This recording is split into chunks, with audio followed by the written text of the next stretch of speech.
Perfecto. Bueno, buenas tardes. Creo que allá ya es buenas noches. Eh, Esta va a ser una una charla sobre pruebas unitarias de 0 a 100, donde lo que se busca es abordar desde lo más básico hasta entrar en ya temas avanzados.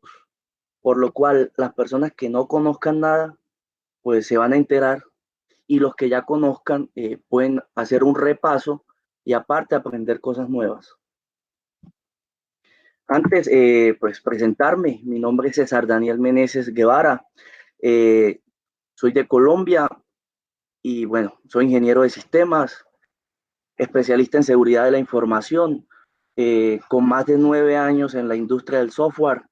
He sido de todo en la industria, he pasado desde analista funcional hasta ser desarrollador, arquitecto de software, Scrum, Scrum Master, pero un poco más técnico. Eh, y bueno, también he sido coach, técnico y más que todo centrado ahorita en todo lo que tiene que ver con certificación. He tenido la posibilidad también de participar en transformaciones empresariales en todo lo que tiene que ver con pasar del testing manual a la automatización, desde pruebas unitarias hasta end-to-end. Y bueno, aquí pueden ver, voy a correr aquí pueden ver mis redes sociales o para que me contacten.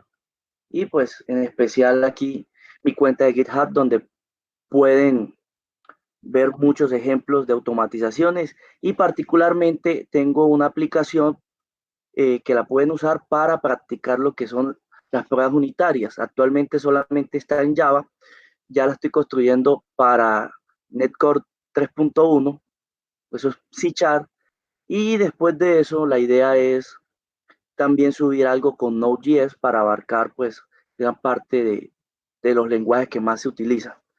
Y muy lejitos posiblemente Python. Pero ahora esos tres primeros. Bueno, ¿cuál va a ser la agenda? Va a ser una agenda bastante extensa. Voy a tratar de ser breve en los conceptos, lo más puntual posible. Vamos a empezar por ver qué es una prueba unitaria, enfocarnos en qué es la unidad, la estructura o el patrón que se debe usar para estructurar una prueba unitaria, el principio FIRST, qué son los dobles de prueba, cuándo utilizar un doble de prueba, qué tipos de doble de pruebas hay, qué son pruebas unitarias sociables y solitarias, y los estilos al momento de crear pruebas unitarias, y que dependiendo al estilo, la verificación cambia. Vamos a hacer unas advertencias sobre los dobles de prueba, porque no podemos caer en la tentación de usarlos en todas partes. Eh, y vamos a también enfocarnos qué se debería como mínimo probar y con qué profundidad.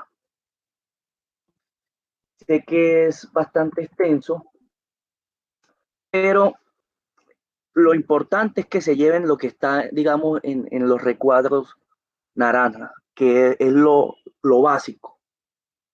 Ya el resto de temas son un poco más avanzados eh, si se llevan gran parte de todo este material, es lo ideal. Si no, pues al menos es que les abra la mente y que se den cuenta que las pruebas unitarias tienen una amplia gama de teorías, una gran teoría que es bueno profundizar. Y bueno, aquí está el proyecto, como les menciono, están en mi GitHub, lo pueden descargar, lo pueden revisar y jugar con él.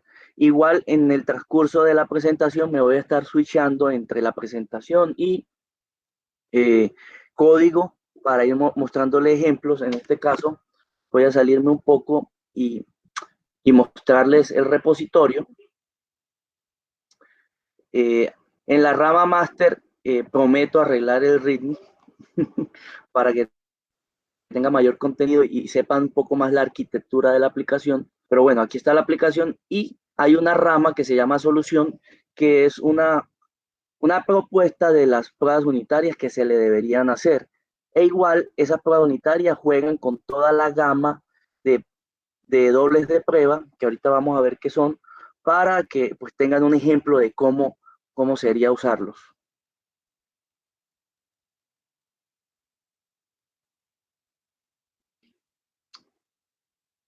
Y bueno, este proyecto contiene las siguientes herramientas. Primero está construido con Gradle, que es una herramienta de construcción y automatización de tareas con la cual construimos todo el proyecto.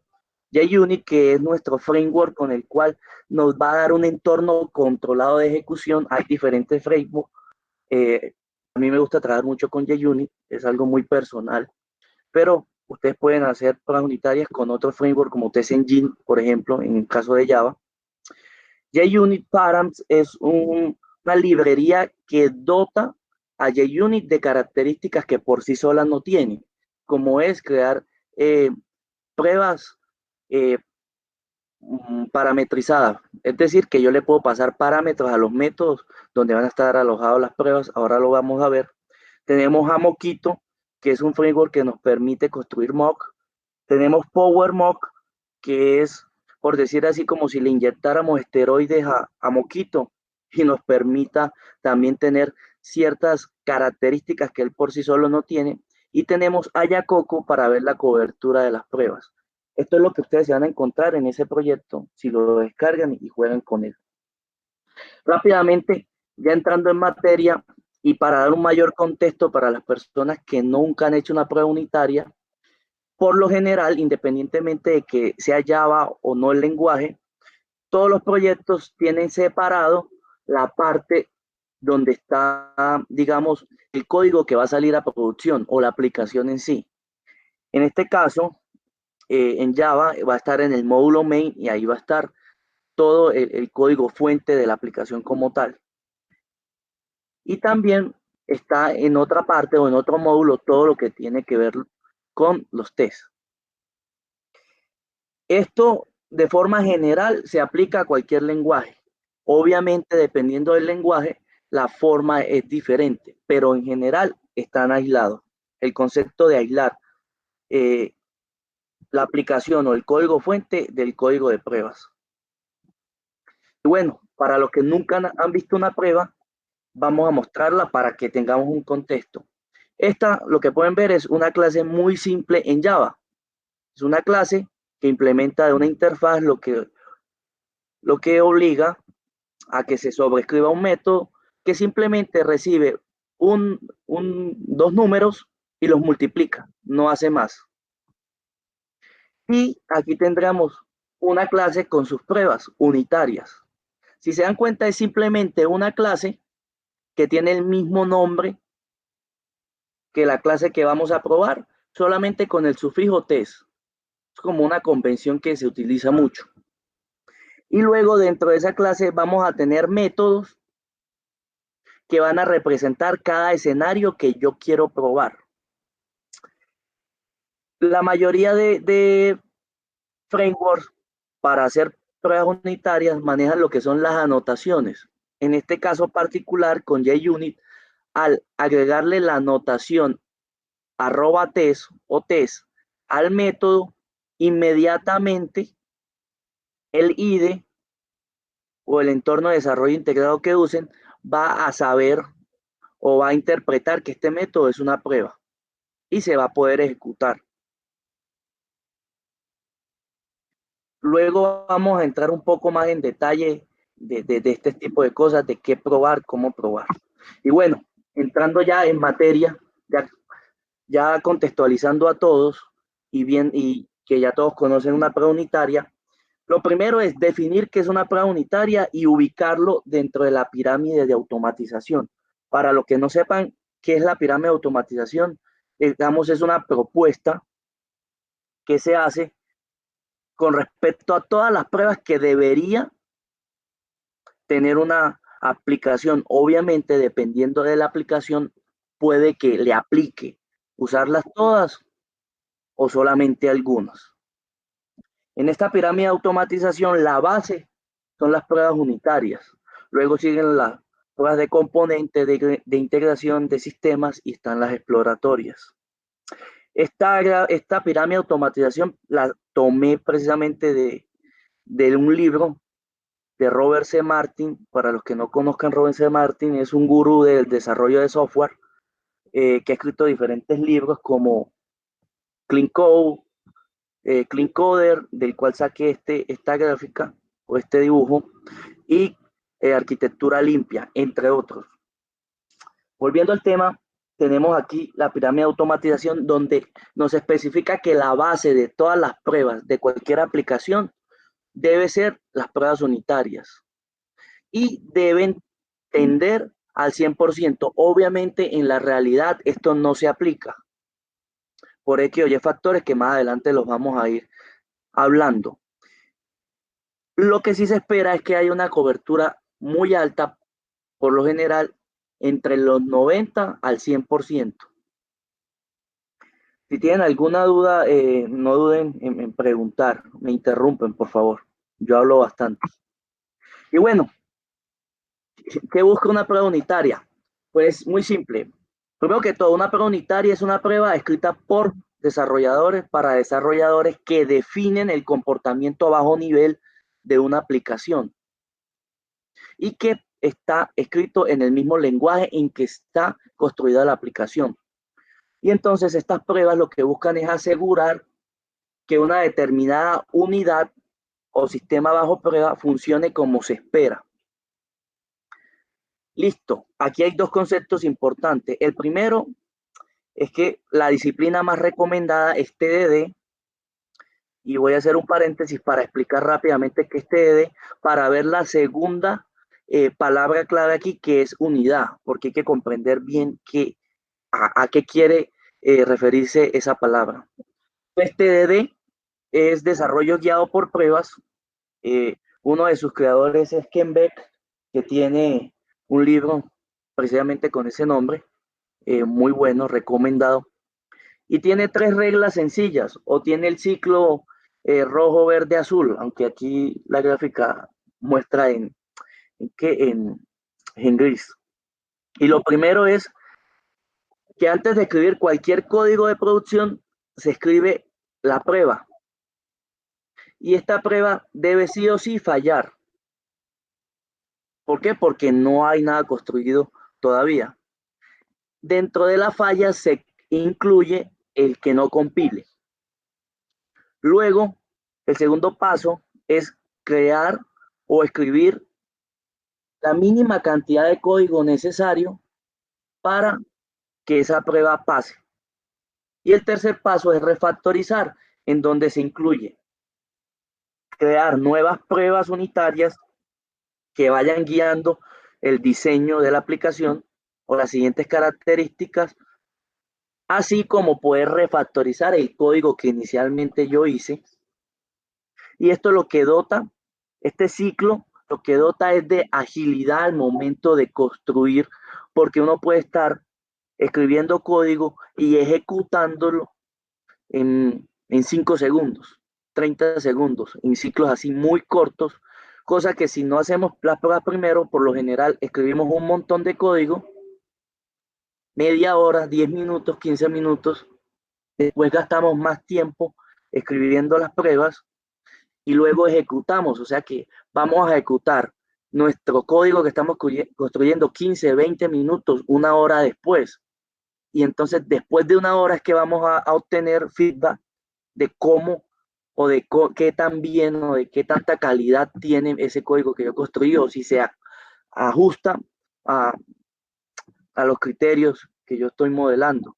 En cambio, con estos ciclos son muy cortos y hacen que el feedback o que podamos observar que lo que vamos construyendo va bien. Y bueno, la segunda palabra es unidad. Entonces nos lleva a determinar qué es la unidad. Realmente no hay una respuesta a esto,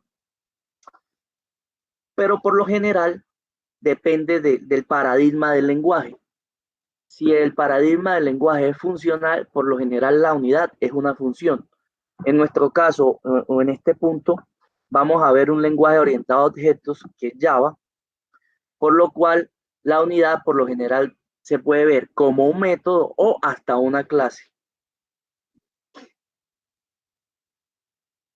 Y bueno, hay un patrón para escribir pruebas unitarias, un patrón, digámoslo así, estructural, el cual divide la estructura de una prueba en tres partes. La primera, la configuración. Segundo, llamar al método bajo prueba. Y tercero, afirmar que los datos que devuelve este método sean los correctos. Este patrón se conoce como el patrón AAA y es como la contraparte del patrón Given When Then que uno ve en BDD. Y aquí podemos ver un ejemplo. Esta es una prueba unitaria tomada de una aplicación real y vemos cómo la primera parte es organizar o configurar o todo el precontexto o las precondiciones o el contexto que necesita mi prueba. Lo segundo ya es actuar o llamar al método bajo prueba o ejecutar lo que yo realmente quiero probar. Y el tercer punto es verificar o afirmar que lo que me devolvió el método, cómo se comportó esta unidad o este sistema bajo pruebas, es correcto.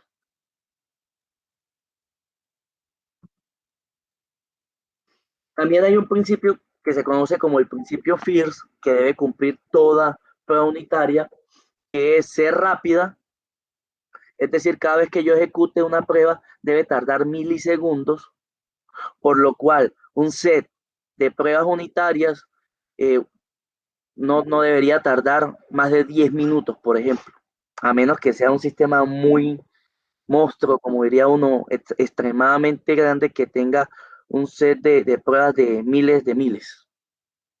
Pero perfectamente ustedes pueden ejecutar 1000, 2000 pruebas y yo creo que más de 10 minutos no se debería demorar. Las pruebas deben ser aisladas e independientes. Esto quiere decir que ninguna prueba debe depender de otra prueba. Entonces yo puedo ejecutar las pruebas en el orden que yo quiera y el resultado no debería alterarse. Las pruebas deben ser repetibles, es decir, yo debería ejecutar la misma prueba 1000 veces y el resultado debería ser el mismo. Debe ser autovalidable, es decir, que ella misma nos diga o nos confirme si falló o no. O sea, no debería uno estar ahí pendiente de que si el resultado que yo esperaba era 5, si me devolvió 5, bueno, chequeo que esa quedó bien. No, ella debe verificarse, autoverificarse. Igual ya la mayoría de framework o todos los frameworks o herramientas para hacer prueba unitaria vienen con eso, ¿no? Con todo su sistema de verificación. Y lo otro es que las pruebas unitarias deben ser oportunas. Y yo creo que esto va muy de la mano con el primer punto, deben ser rápidas. Entonces, si las pruebas no son oportunas, es decir, no se ejecutan rápido, no me dan un feedback constante y rápido, no tienen sentido. Y entonces ahí pierde eh, uno de los objetivos de ella, ¿no? Que es retroalimentarnos rápidamente de lo que vamos haciendo, aparte de especificar el sistema como ya había mencionado. Bueno, aquí ya vamos a empezar como a temas un poco más avanzados. Este es el tema de dobles de prueba. Eh, yo creo que la mayoría siempre ha escuchado el término de mock, de mockear o un mock para simular un componente de una aplicación. Bueno, resulta que este señor Gerard Mesarov se dio a la tarea de investigar todos los términos y todas estas estrategias usadas para cuando no queríamos o no podíamos o había la necesidad de no usar un componente real, sino que había que simularlo. Y él lo acuñó en un término que se llama dobles de prueba. Y este señor también tiene un libro, si no estoy mal, se llama XUnit, patrones de prueba. Y bueno, un doble de prueba como menciono, es un término genérico para cualquier caso en el que se reemplace un objeto de producción con fines de prueba. Bueno, este punto es importante, hay que señalarlo porque uno puede caer en la costumbre de usar siempre un doble de prueba para todo y bueno, eso puede tener consecuencias. ¿Cuándo utilizar un doble de pruebas? Lo primero es cuando no se puede usar en el entorno de pruebas algún componente, por X o Y motivo. Por ejemplo, eh, hay un servicio X que nuestra aplicación tiene que consumirlo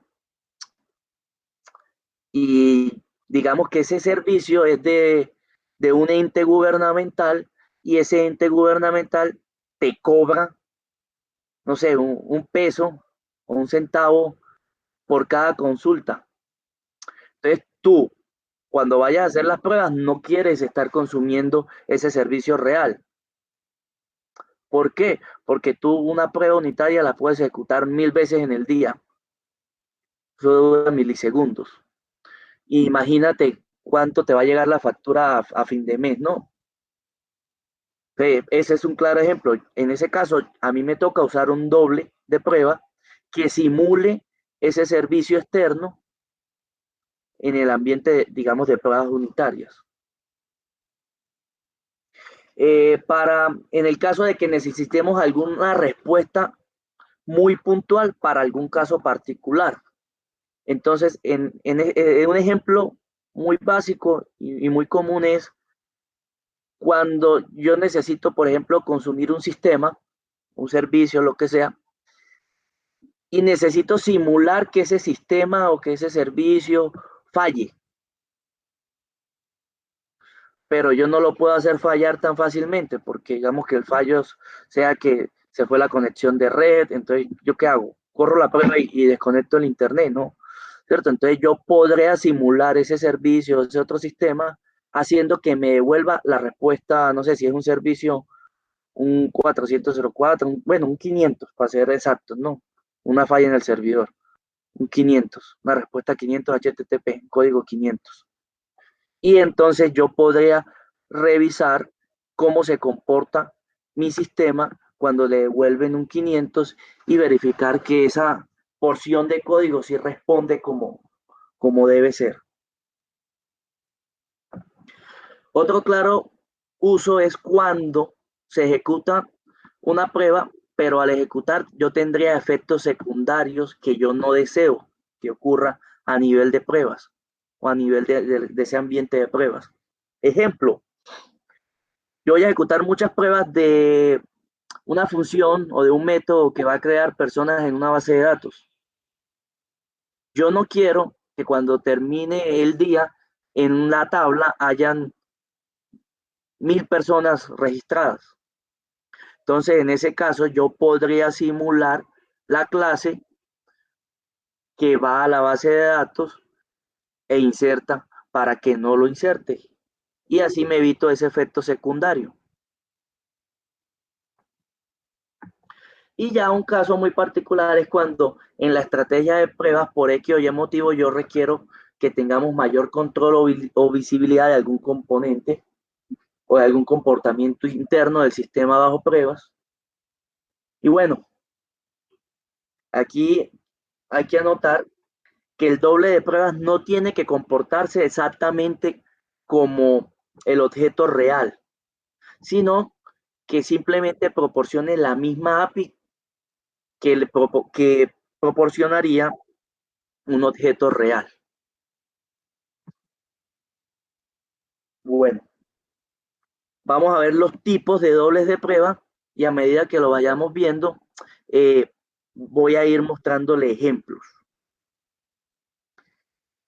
En este caso hay 5 tipos de dobles de prueba. El primero es el dummy.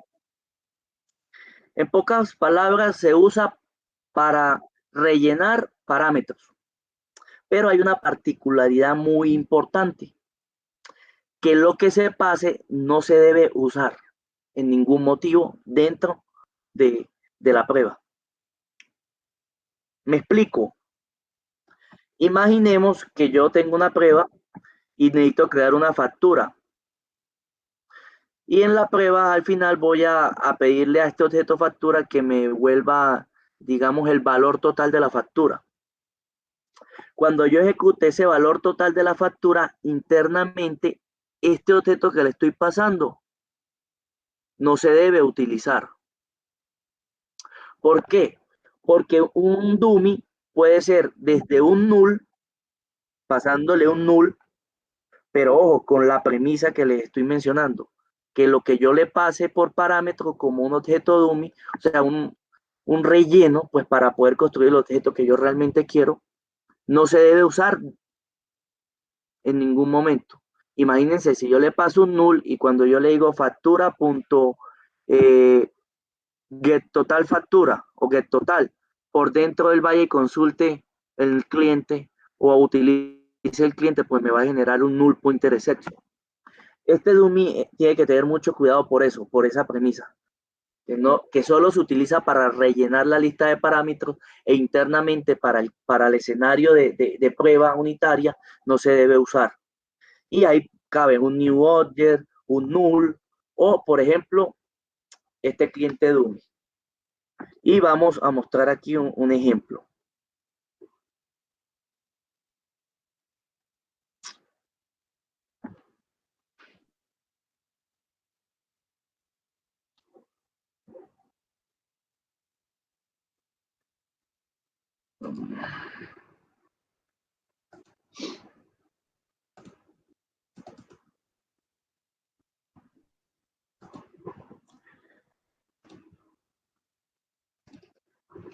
Listo. La aplicación real, en este caso, hay un método. Hola, dime.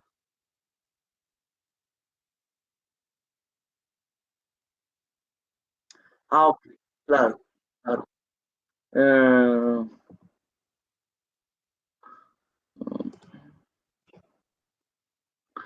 eh, ¿Así está bien o más? ¿Así? Listo, perfecto. Aquí tenemos una clase muy sencilla, listo, que es la clase donde está el dominio de los emails. En este caso, eh, esta clase tiene un método que envía correos a través de un delegado, de un objeto delegado, pero el que tiene que recibir, él recibe como parámetro un email. Pero si vemos la definición de email, pues hay una interfaz que dice que cualquier objeto que quiera hacer un email debe sobreescribir estos métodos. Y acá ya tenemos un email, una clase que se va a comportar como un email, por lo cual implementa esta interfaz y pues acá sobreescribe los métodos. ¿Qué es lo importante? Que observen acá esto. Este email, para poderse construir este objeto, requiere que le pasemos por constructor estos tres parámetros. Hasta ahí estamos claros. Ahora, yo tengo acá una clase de prueba.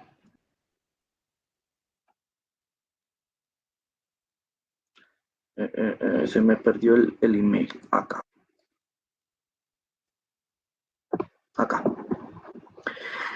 Realmente en esta clase de prueba, yo quiero saber si se envió o no se envió el email, pero a mí no me interesa para nada el email. ¿Listo?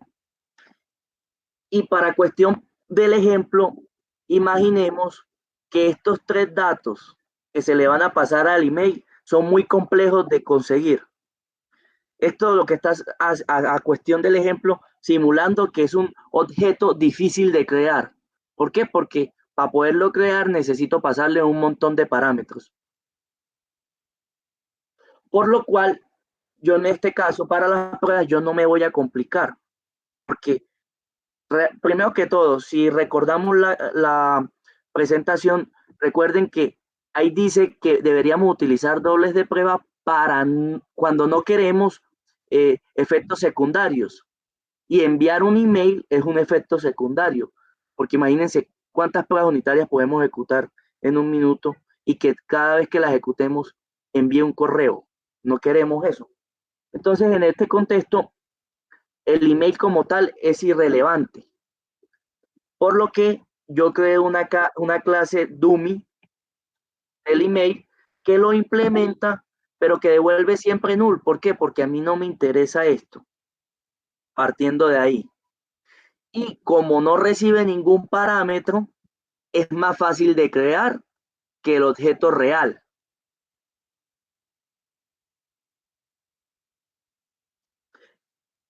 Y yo paso mi email que viene siendo un dummy.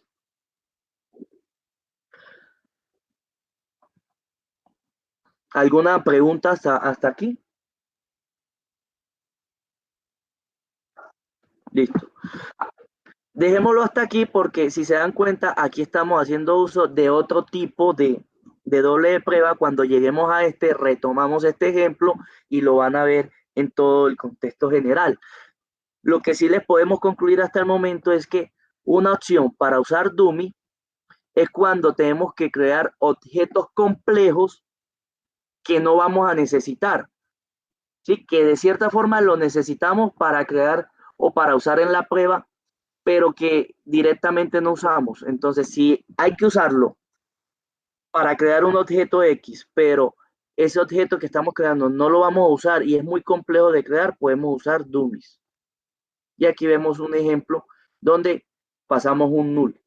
Pero para entender mejor, sigamos y ahorita cuando veamos el stop, vamos a comprender mejor toda esta prueba.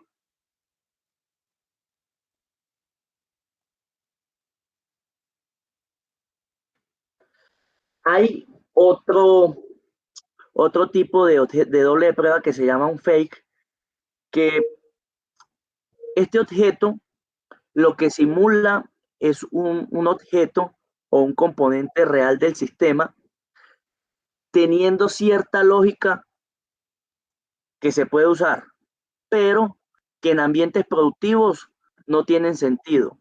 Entonces, el mejor ejemplo es este, donde yo me voy a autenticar y tengo que ir hasta una base de datos pasando por un objeto que implementa el patrón DAO, que es acceso, Data Access Object, pero yo no quiero esto realmente, por lo que hablábamos, yo no quiero un efecto secundario que vaya, por ejemplo, digamos que esto no sea un login, sino un insertar. Yo no quiero que vaya y me inserte realmente en la base de datos, por lo cual yo debo simular esto. Yo lo puedo simular con diferentes dobles de prueba, pero en este ejemplo vamos a utilizar un fake. ¿Qué sería? Sería crear una clase que se comporte como la DAO, pero si se dan cuenta, él no va directamente contra la base de datos real, sino que tiene una implementación más sencilla, que es que todo lo que yo vaya a insertar lo almacena en un hash map o en una lista. Y entonces eso, si tú ejecutas la aplicación, él funciona, está almacenando. Obviamente está almacenando en memoria y cuando se cierre el programa y se vuelva a abrir, ya esa memoria se perdió. O si se apagó el computador y se vuelve a prender, ya no sirvió. Entonces, sirve en el momento en que se hace la prueba, pero a nivel productivo no. Eso es lo que marca un fake. Entonces, si vamos a ver un ejemplo, veamos acá uno sencillo, y es que dentro de la aplicación hay una DAO. Ah, bueno, y esto de los fakes también nos ayuda mucho a trabajar con componentes que aún no se han construido. Y para eso también hacemos uso de los límites, que es un concepto, los límites limpios, que es un concepto de clean code o de código limpio. En este caso, nosotros marcamos el límite a través de una interfaz diciendo que yo voy a tener una DAO para frases. Entonces, cada vez que yo vaya a crear una frase, me tiene que llevar un objeto frase y él devuelve el identificador. Y para buscarlo, lo hago de la misma manera.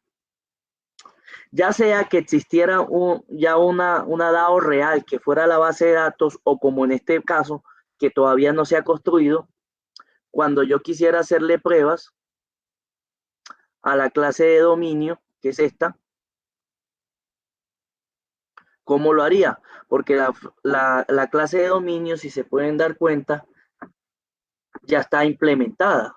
¿Por qué? Porque como frase DAO es una interfaz, entonces yo la defino y puedo compilar y todo sin que exista realmente una implementación. Obviamente al momento de ejecución fallaría, pero por el momento está bien. Entonces, si esta clase ya está terminada, yo quisiera probarla.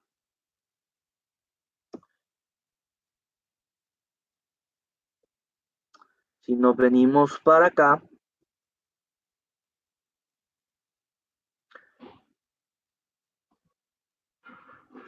podemos observar dos cosas. Primero, que ya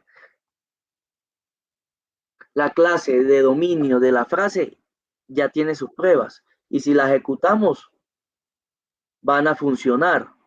Pero ¿cómo funcionan si yo todavía no tengo la DAO implementada? ¿Cómo? Pues creando una DAO o un fake que simule esa DAO. En este caso, ¿qué hice? Pues para simular la base de datos, tengo una lista. La lista va a recibir frases. Entonces, cuando llamen al crear frase, simplemente la añado, la agrego y el ID va a ser la posición. Entonces devuelvo el tamaño -1. Y cuando yo quiera buscar una frase, pues espero el ID que representa la posición y devuelvo ese dato. No sé si hay alguna pregunta hasta el momento o quedó claro la parte de los fake. Dale.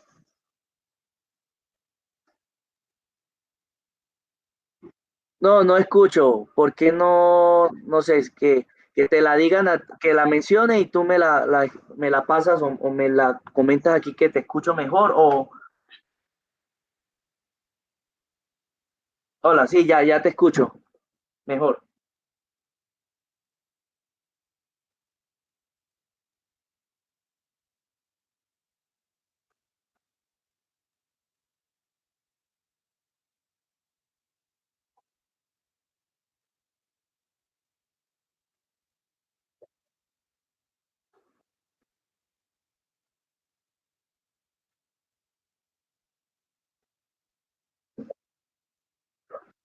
Sí, te entiendo bien, pero yo desaconsejo eso. Sí es válido y lo puedes usar para otro tipo de pruebas. Por ejemplo, unas pruebas de integración o unas pruebas, sí, porque unas pruebas no de componentes, no, más que todo unas pruebas de aceptación o una end-to-end. Entonces podías tener una base de datos que replique la de producción, pero un ambiente de prueba. ¿Por qué desaconsejo? Porque las pruebas unitarias tienen que ser rápidas y hacer la conexión a la base de datos, ir hasta la base de datos, que la base de datos vaya y busque en los índices o busque en las tablas el registro particular o lo agregue, es más demorado que así como te la estoy mostrando. ¿Sí me hago entender? Porque igual, por lo general, la base de datos quizás no la tengas instalada en tu computador. Si la tienes instalada en un servidor, pues va a haber mayor latencia al irla. Entonces la prueba ya no va a demorar milisegundos, sino que te puede demorar 1 o 2 segundos o un segundo.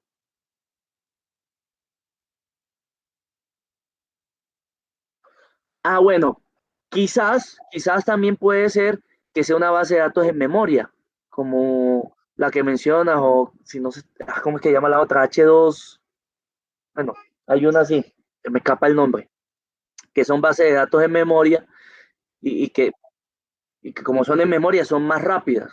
Eso también sería válido. Listo.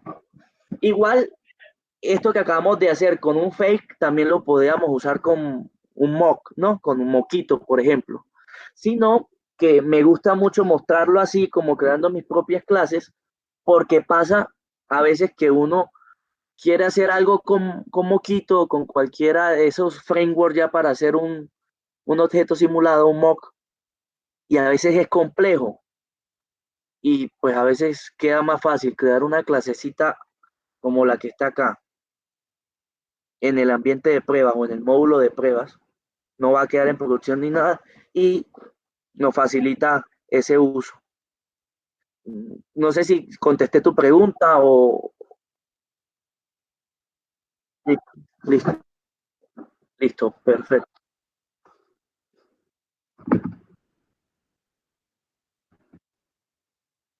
¿Cómo? Listo, perfecto. Bueno, sigamos. Mm, Están los stubs. Eh, Aquí es donde el hilo empieza a ponerse delgadito con los que siguen, porque un stub spray o espía y un mock son muy similares y uno tiende a confundirse, digamos, la diferencia es mínima. Un stub realmente es un objeto que reemplaza obviamente un objeto real, pero que lo que hace es que tiene programadas las respuestas, así de simple. Si él sabe que si le llega un valor, responde tal cosa. Entonces las respuestas están programadas.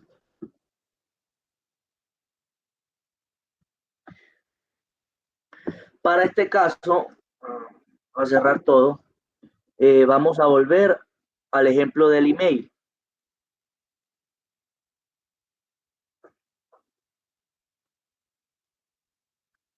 Bueno, no es el ejemplo de email exacto, pero bueno.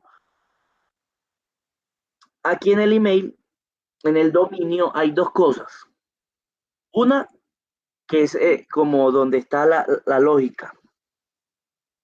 Pero este señor de la lógica utiliza un delegado para enviarlo. ¿Por qué? Porque él dice, listo, aquí yo voy a contener las reglas de negocio, pero yo no voy a ser el experto para enviar correos. Va a haber un objeto experto en eso, que va a tener esa única responsabilidad, que va a ser el que va a manejar los correos. Entonces aquí está este otro señor. Como se pueden dar cuenta, esta aplicación envía correos reales. Cuando ustedes la descarguen, acá va a haber un paquete de configuración y dentro del domain configuration está un método donde habría uno que setearle la información. Si ustedes cuando descarguen esto, aquí le ponen su correo y su contraseña, obviamente esto no es lo más seguro ni lo mejor. Si esto fuera para producción se haría de otra forma, obviamente, para no tener quemado usuario ni contraseña, pero esto es de prueba. Entonces, si ustedes ponen su usuario y su contraseña, esto va a mandar correos. Y en la vida real no queremos eso, ¿no? Entonces, ¿cómo probamos esta clase Handler? Este manejador de correos, ¿cómo lo probamos?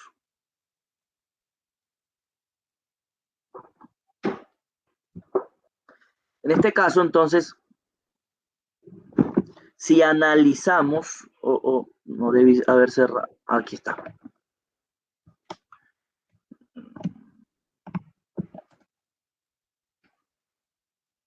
Bueno,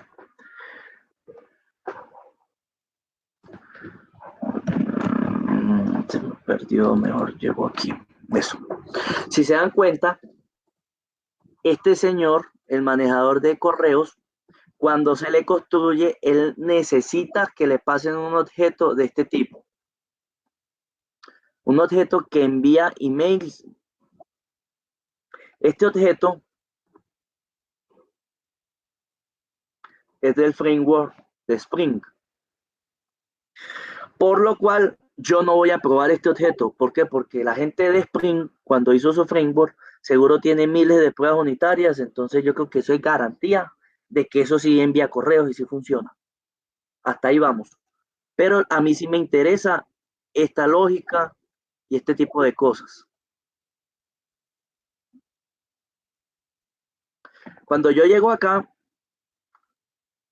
yo digo, listo, para crear a mi manejador de email, tengo que pasarle este objeto, pero yo no le puedo pasar ese objeto real del framework Spring, porque si se lo paso, va a mandar correos. En ese caso, simplemente yo entro y analizo qué es Java Mail Sender y me doy cuenta que es una interfaz. Si es una interfaz, yo podría implementar mi propio objeto Java Mail Sender, que es lo que se hace en este caso, que se va a comportar como un stub, es decir, que va a, a tener una respuesta programada. Para no crear otra clase aquí por fuera, creo una clase interna. Veanlo, aquí está. Java Mail Sender Stub. Y acá. Y lo implementé, pero como yo no quiero realmente hacer nada con esto, ni enviar correo, pues de retorno nulos. Acá no envío nada, nada, no hago nada de nada. Listo.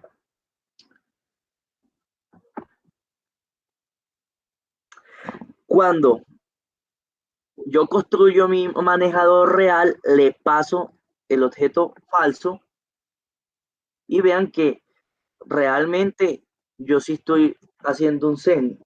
O sea, estoy enviando, o le estoy diciendo, ¿sabe qué? Envíe el correo. Pero cuando él vaya a enviar el correo, él va a intentar enviarlo y va a llenar todo y le va a decir al mail sender, que viene siendo este stub, que llame a este método send. Y entonces él va a llamar a ese método.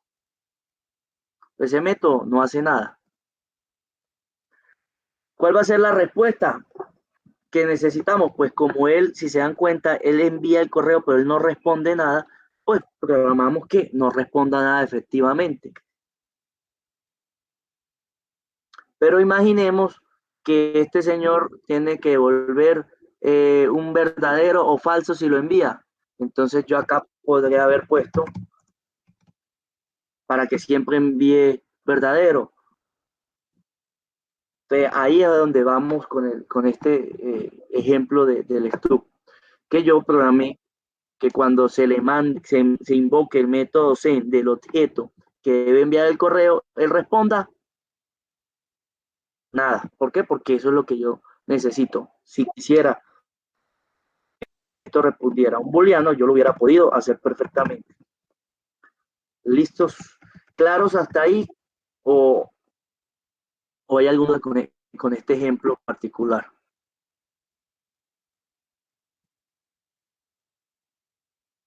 Perfecto. Bueno, te me pongo con eso. Listo. Hay otro tipo de stub, que es el espía, que funciona igual que un stub. La diferencia es que él sí almacena o registra internamente alguna información con el fin de que a través de esa información a futuro yo pueda hacer la verificación. Entonces, veamos un ejemplo.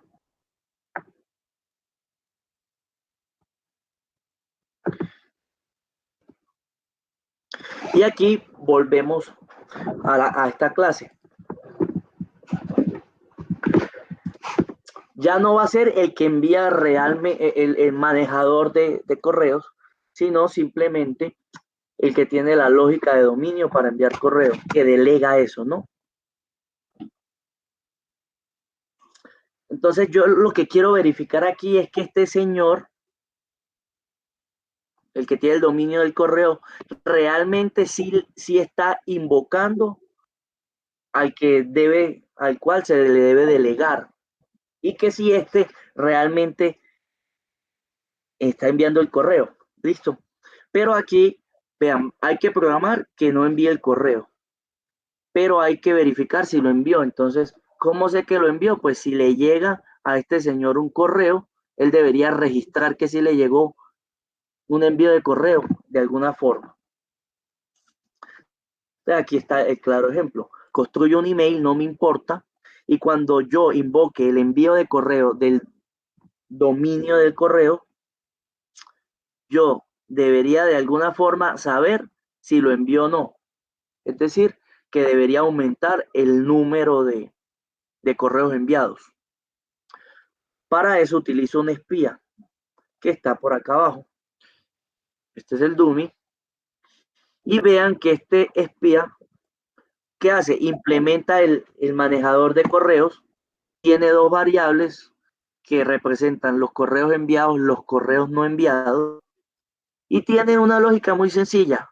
Si el correo que se le envía es diferente a null, él asume como si lo enviara.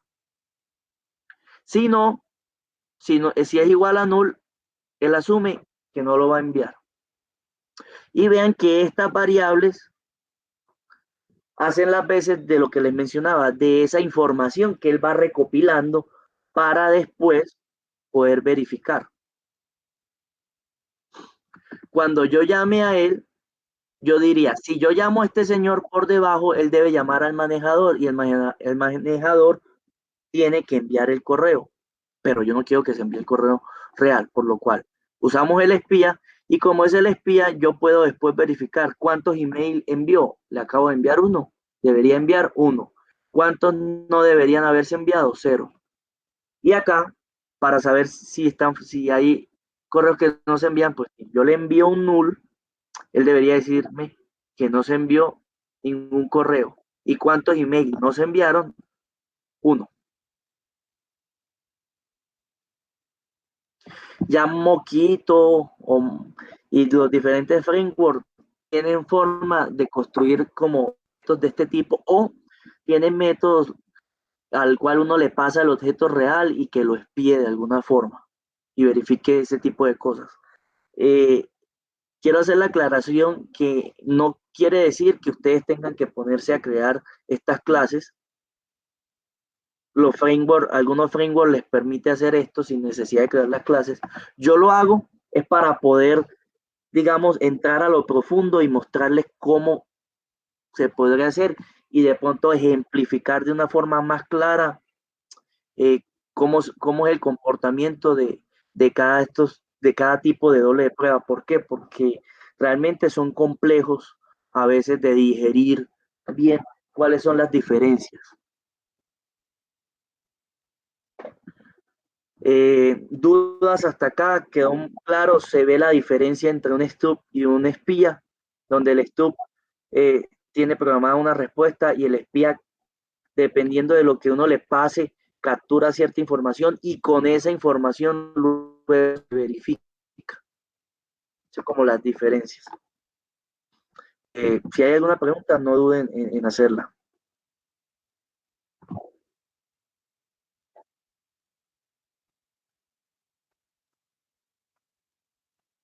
Dime,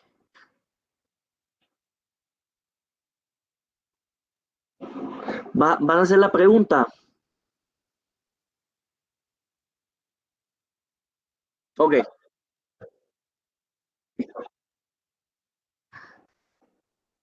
que esperemos que sea eso. Bueno, y los mock. Por lo general uno comete el error de decirle mock a todo. Listo. Y ya se han dado cuenta que hay un montón. Pero un mock se parece mucho a un stub. ¿Por qué? Porque al igual que el stub, el mock también se le preprograman o se le programan las respuestas. La diferencia sustancial es que el mock se verifica. Entonces, no sé si alguno de ustedes ha usado Mockito. Yo puedo programar ese objeto simulado y al final yo le puedo decir verifíquese. Si yo al final no le digo que se verifique, entonces ese objeto que construí se comportó como un stub. Y si al final le digo verifíquese, se comporta como un mock. Entonces vean que hay una delgada línea de los conceptos y cómo un objeto puede pasar de un concepto a otro. Y veamos un ejemplo.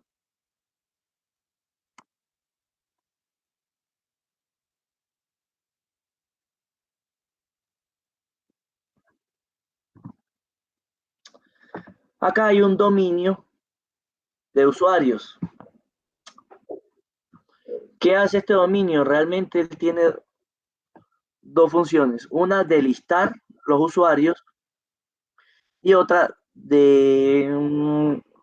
sí, de listar y otra de buscar un usuario particular por ID.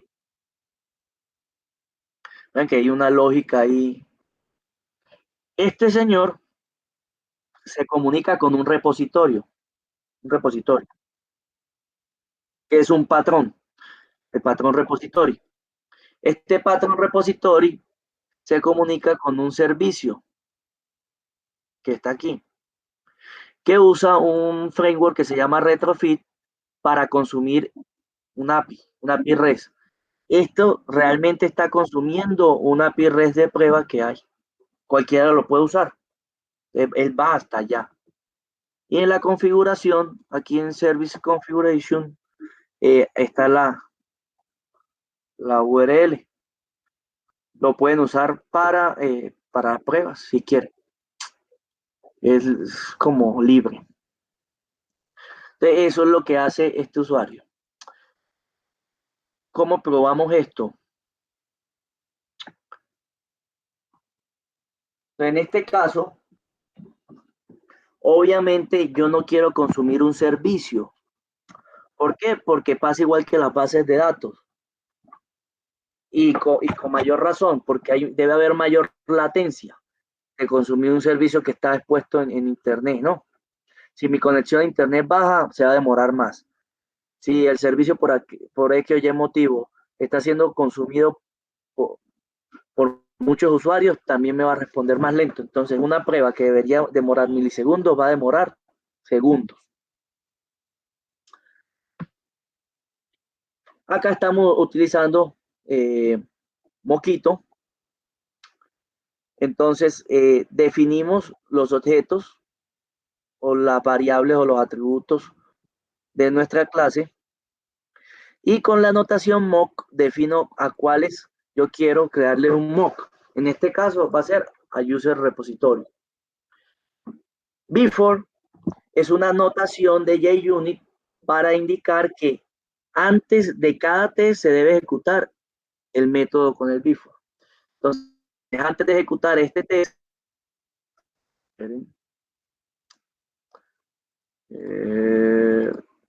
volver loco yo, minimizando eso. Bueno, antes de ejecutar este test, primero se ejecuta este. Antes de ejecutar este, se ejecuta ese. Esa es la función del before.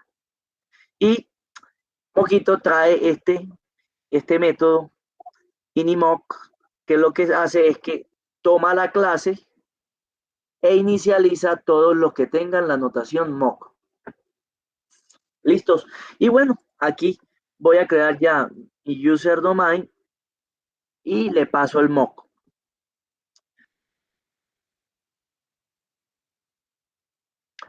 Pero, ¿qué ocurre? Como les mencioné, este mock hay que configurarle las respuestas. Y vean que aquí está claro el patrón AAA.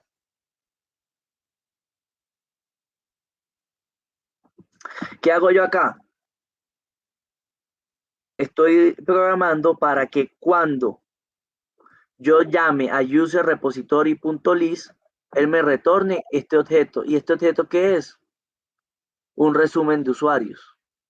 ¿Y qué contiene un resumen de usuario? Una data. Y la data corresponde a una lista. ¿Yo cómo supe todo eso?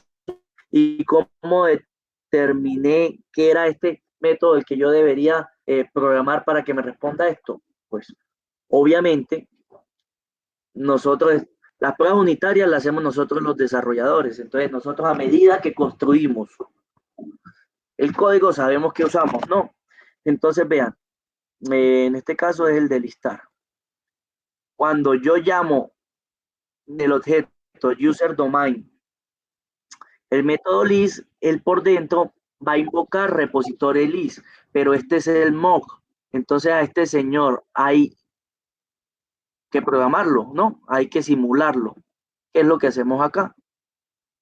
Cuando yo llame a este señor, él debe devolverme ¿qué? ¿El que devuelve? Un user repository. Entonces lo estoy devolviendo. Si yo no tuviera esto y hiciera esto que está aquí, que cuando yo le diga user domain list, él por debajo llama a este señor, me responde esta lista, acá me llega la lista y luego yo verifico que la lista tenga dos. ¿Por qué sé que tiene dos? Pues porque los acabé de agregar, los agregué acá. Si yo lo hago así, este objeto, yo podría decir que es un stub. ¿Por qué? Porque simplemente me está respondiendo lo que yo le programé. Pero al poner esto acá, lo que estoy haciendo es que estoy verificando ese mock, ese mock. Entonces, al verificarse, ahí sí se convierte en un mock. ¿Qué es esto de verify? Es que él verifica que de este objeto se invocó una sola vez el método list.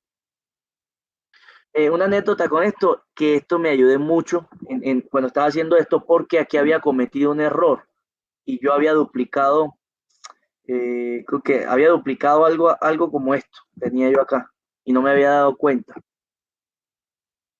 Cuando yo ejecuto esto, de cierta forma,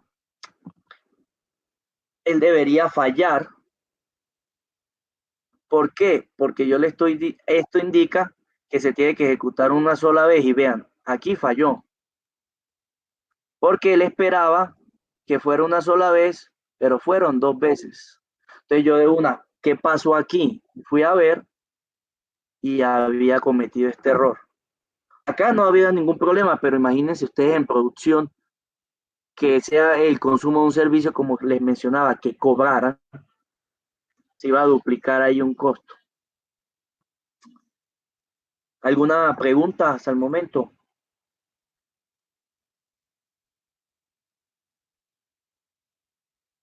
Listo.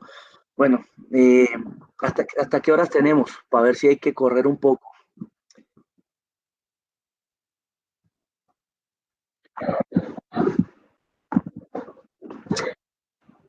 ¿Cuánto tiempo tengo? ¿Media hora, 15 minutos, 5? Bueno, entonces voy corriendo. Rápidamente, hay clases sociables y clases solitarias.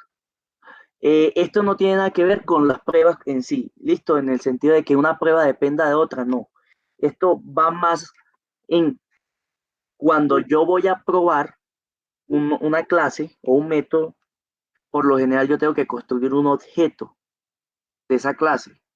Cuando yo construyo ese objeto, yo tengo dos opciones. Si ese objeto recibe por parámetros, o sea, para poderlo construir otros objetos, yo tengo la opción de crear esos objetos reales o la opción de que esos objetos no los voy a crear, sino que uso dobles de prueba. Entonces, si yo voy a crear un objeto de la clase eh, user domain, pero la clase user domain necesita de repository, si yo creo un objeto real de repository, estoy haciendo pruebas sociables. Pero si yo, como en el caso que les mostré, construyo un objeto user domain usando un mock de user repository, estoy haciendo un test solitario. Ambos tienen ventajas y desventajas. La ventaja de este es que estoy probando unas micro integraciones entre los objetos.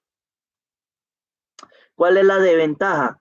De que si esto es así, pero este señor también necesitaba otros objetos y los construyo, se me puede hacer una cadena muy larga de construcción de objetos y si falla este test, va a ser más complejo depurarlo e identificar dónde falló. ¿Por qué? Porque hay muchos objetos que interactúan. La ventaja de este es que no ocurre eso, ¿no? Si hay una falla, yo puedo determinar rápidamente dónde fue, porque son pocos. Pero no estoy haciendo la prueba de la integración entre esos objetos. Y esto nos lleva a los estilos de cómo uno eh, hace las pruebas. El estilo clásico es un estilo más orientado al hacer pruebas eh, sociables, es decir, es usar objetos reales si es posible y solamente usar dobles de prueba si es, eh, si es la última opción o si necesitan cumplir con aquellos criterios que mencionamos de cuándo deberíamos usar un doble de prueba. Pero entonces el estilo clásico es pruebe, es utilice objetos reales, es decir, hagan test sociables. Aquí hay una diferencia. El estilo clásico hace la verificación por estado.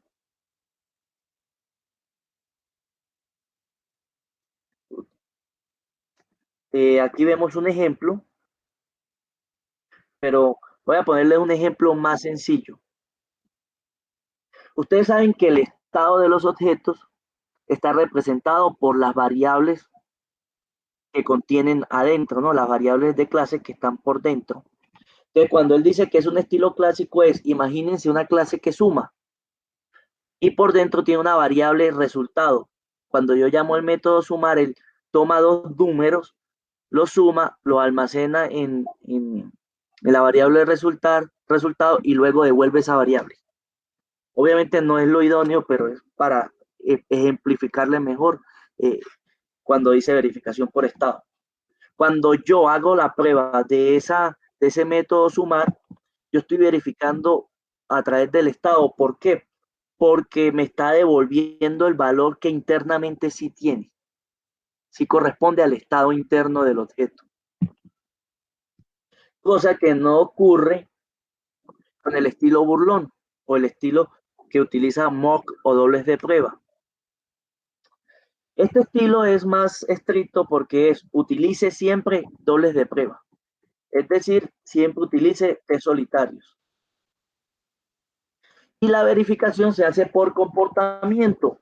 ¿Por qué? Porque los objetos que están internos no son reales, son ficticios.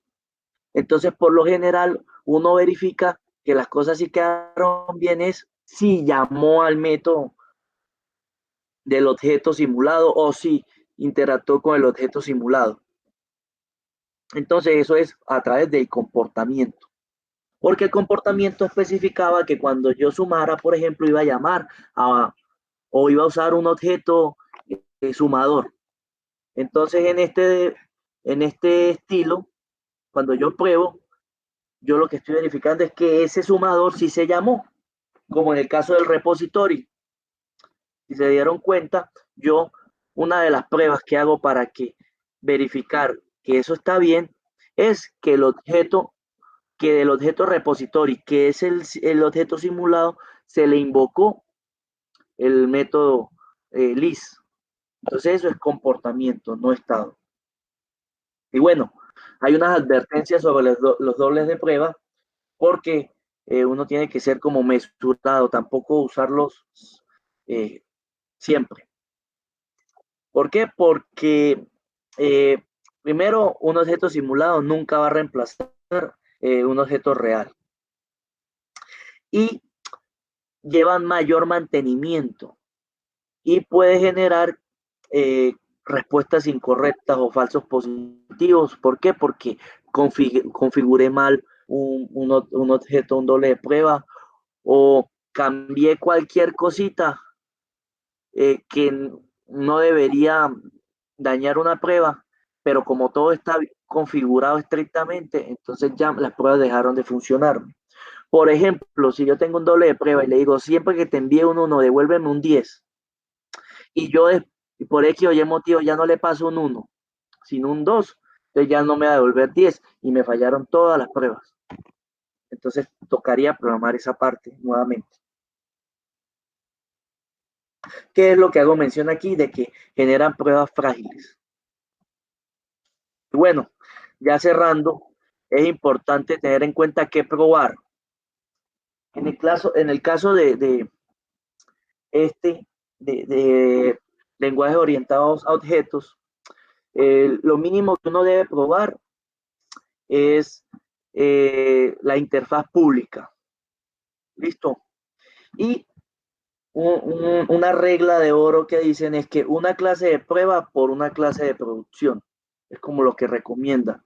Y una de las convenciones que yo más he usado y que yo más he visto es que la clase de prueba tiene el mismo nombre de la clase de producción, pero con el sufijo test. Entonces, de estas clases de producción, lo mínimo es probar la interfaz pública. ¿Qué es la interfaz pública? Los métodos públicos. Un método privado se puede probar, pero es sumamente complejo. Y por lo general, métodos privados simplemente son detalles de implementación de los métodos públicos. Es decir, siempre que yo llamo un método público, este método público llama métodos privados. Yo nunca he visto un método privado que no lo llame nadie. Y si lo hay, pues es un error, ¿no? Porque no se está usando. Entonces, por eso. La estructura de paquete de su clase de prueba debe ser la misma que la de producción. Esto va muy ligado a Java porque como tienen el mismo paquete, a pesar que está diferente los IDEs o los entornos de desarrollo, integrados de desarrollo, eh, como si realmente las dos clases estuvieran en el mismo paquete. Entonces, cuando tú vas a crear los objetos de las clases reales, no tienes que generar ningún import adicional. Esto es importante y va ligado con lo que viene ahorita. Se debe asegurar que se prueben todas las rutas de código no triviales. Es decir, ojo con los escenarios que van a probar. Y esto es muy importante. ¿Por qué? Porque nosotros como desarrolladores a veces hacemos pruebas unitarias por cumplir algo que llama cobertura. Entonces en la empresa donde yo trabajo dicen la cobertura para tal tiene que ser mínimo de 80%. Entonces hice una clase y se bajó la cobertura de todo el proyecto a 79 y corro a hacer pruebas. Pero se hacen pensando en la cobertura. Entonces hice una prueba unitaria y me generó la cobertura que necesitaba. Hecho, aquí vámonos. Pero hay un trasfondo, que las pruebas se tienen que hacer y no pensando en cumplir cobertura, que es el grave error que cometemos o que se comete generalmente. De cuando yo voy a construir pruebas unitarias, yo tengo que empezar a identificar qué casos o qué escenarios voy a probar. Un ejemplo muy sencillo, una clase de suma. Yo con una sola prueba unitaria que sume dos números enteros o dos números positivos, cumplo y me da 100% de cobertura. Pero probaste números positivos y negativos que sí sume bien. Probaste que cuando sumes dos ceros, bien. Probaste que si sumaba números negativos quedó bien. Yo sé que es un ejemplo muy simple, pero ahora extrapolen eso a un método que calcule una nómina. Y tú probaste el ejemplo básico de una nómina de una persona con un salario mínimo y les dio la cobertura, pero no probaste cómo le calcula el salario al gerente, que como tiene un salario elevado, le aplica X cantidad de cosas. Lo mismo a alguien que, no sé, que gane más del mínimo, pero no sea un salario elevado, tiene impuestos diferentes, etcétera. Entonces es eso, muchachos, porque las pruebas unitarias te dan la seguridad y la tranquilidad de que después puedas refactorizar tu código de una manera tranquila, sin estar pensando de que cualquier cosa que yo haga voy a dañar el resto de cosas. Entonces, cuando ustedes prueban las cosas no triviales, las reglas de negocio y agregan muchos escenarios, tienen de cierta medida tienen tranquilidad al momento de meterle la mano, de cambiar o de modificar el código.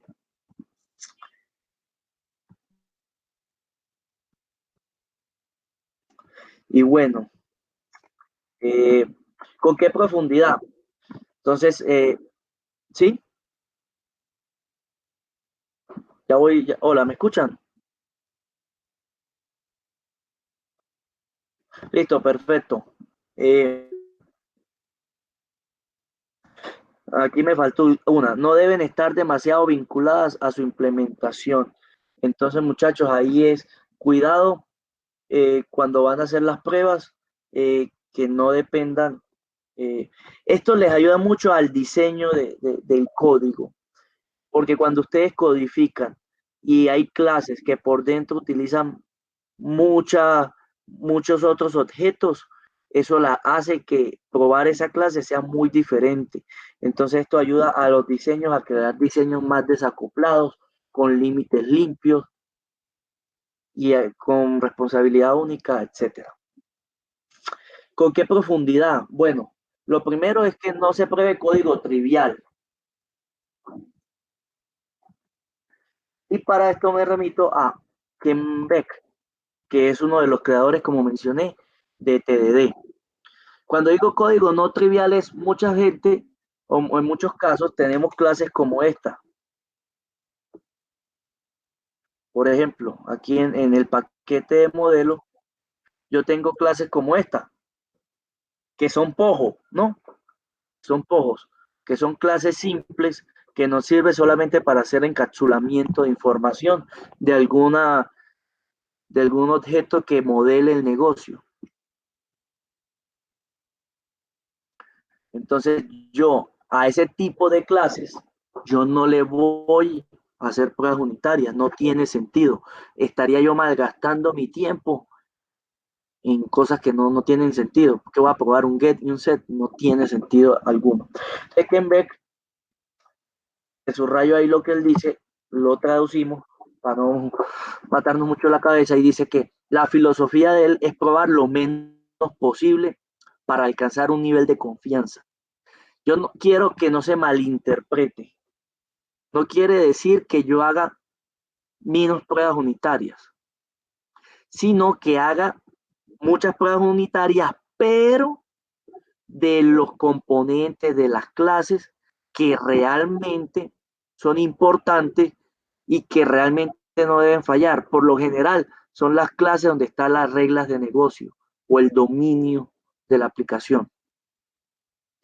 Y pueden haber otras clases que no tengan reglas de negocio, pero sí tienen código importante. Por ejemplo, clases utilitarias para las reglas de negocio. Si esas clases utilitarias fallan, mi regla de negocio también va a fallar. Entonces, esas clases que tienen esa cierta lógica, yo también las podría probar. Entonces, ojo ahí, muchachos, no probar cosas innecesarias, pero tampoco dejar de probar. Hay que encontrar un balance y hay que ser muy estricto en eso. Yo lo que aconsejo siempre es las reglas de negocio, lo mínimo las reglas de negocio, donde esté el dominio de la aplicación, se debe probar. Y bueno, muchachos, ya para terminar, me extendí un poco, una pequeña reflexión con base en unas preguntas que hace Robert C. Martin en su libro Clean Coder o limpiador de código. Y él pregunta, ¿cómo puede alguien considerarse profesional si no sabe que todo su código funciona? ¿Cómo puede alguien saber que todo su código funciona si no lo prueba cada vez que se hace un cambio? ¿Y cómo se puede probar cada cambio si no se cuenta con pruebas unitarias automáticas de alta cobertura? Pues muchachos, ahí les dejo para que piensen un poco y tome mayor conciencia cuando construyan sus códigos, de hacerles pruebas unitarias. Y bueno, ahí están mis contactos, se los dejo aquí de último otra vez para que no duden en ir y bajar el repositorio. Aquí en mi cuenta hay muchas cositas de pruebas. Está esto que acabamos de ver, donde están todos los ejemplos, está allá. Bájenlo. Eh, Prometo que de aquí a la otra semana o de aquí al el fin de semana les mejoro el README para que conozcan la arquitectura y sea más fácil ustedes entender la aplicación. Y tomen los contactos y si necesitan alguna explicación del código, alguna duda, con gusto.